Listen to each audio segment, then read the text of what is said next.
नमस्कार मंडळी, तर स्वागत आहे तुमच्या माझ्या चॅनलवरती। तर व्हिडिओ आवडल्यास नक्की सबस्क्राईब करा, चॅनलला लाईकसुद्धा करा आणि कमेंटसुद्धा करा। तर जुने जे दिव्यांग बांधव आहेत ज्यांच्याकडे UID कार्ड नाही आहे, म्हणजे ऑनलाईन पद्धतीने काढलेला UID कार्ड नाही आहे, ज्यांच्याकडे फक्त मेडिकल सर्टिफिकेटसारखं आहे UID कार्ड, तर अपंगाचं, तर त्यांच्यासाठी महत्त्वाची माहिती घेऊन आलेली आहे मी। तर 30 सप्टेंबरपर्यंत त्यांना ही प्रोसेस करायची आहे। तर ज्यांच्याकडे जुन्या पद्धतीचा UID कार्ड आहे तर त्यांनी पोर्टलवरून तो नवीन जो UID कार्ड असते तो काढायचा आहे। आणि जो स्वावलंबन पोर्टल आहे, स्वावलंबन पोर्टल जो आहे त्याच्यावर UID कार्ड अपलोड करायचा आहे। आणि तो प्रमाणपत्र जो निघेल तुमचं UID कार्ड, तर तो तहसील कार्यालयामध्ये जाऊन तो नंबर जे काही असेल, रजिस्ट्रेशन नंबर असेल, टोकन नंबर असेल, जे काही असेल ते त्यांना द्यायचं आहे। आणि ते जेव्हा DBT पोर्टलवर जेव्हा ते ऑनलाईन करतील तेव्हाच तुम्हाला रेग्युलर जे 2,500 रुपये आहेत ते मिळतील।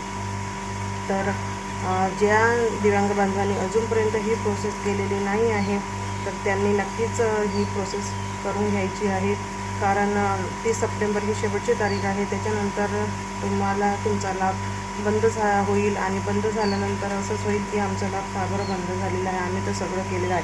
पण काही दिव्यांग बांधव अजून असे आहेत की त्यांच्याकडे ऑनलाईन UID कार्ड जे आहे ते अजूनपर्यंत केलेले नाही आहे, जुनंच प्रमाणपत्र आहे।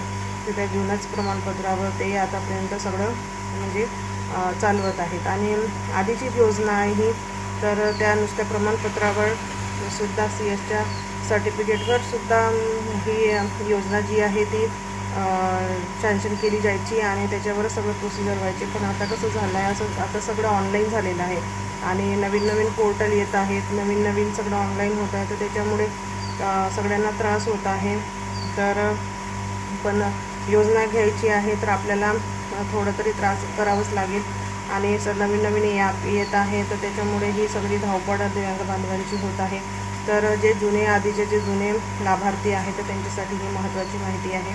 आणि तुम्ही लवकरात लवकर ही जी तुमचं जे UID कार्ड आहे जो ऑनलाईन पद्धतीने काढायचा आहे तो लवकरात लवकर काढून घ्या आणि तहसील कार्यालयामध्ये जमा करून टाका ऑनलाईन पद्धतीचा। म्हणजे तुमचं आधार कार्डवरचं नाव आणि UID कार्डवरचं नाव हे सेम यायला पाहिजे, तरच तो अपलोड होतो। तर स्वावलंबन पोर्टलवर ते पण अपलोड करून घ्या आणि तहसील कार्यालयामध्ये जाऊन DBT लिंक पण करून घ्या, तेव्हाच तुम्हाला रेग्युलर पैसे जे 2,500 रुपये आहेत ते रेग्युलर होतील। आणि ही महत्त्वाची माहिती आहे, 30 सप्टेंबरपर्यंत करून घ्या। व्हिडिओ आवडल्यास नक्की लाईक सबस्क्राईब करा आणि चॅनलला फॉलोसुद्धा करा। फेसबुकवर पाहत असाल तर व्हिडिओ आवडल्यास नक्की लाईक करा। धन्यवाद।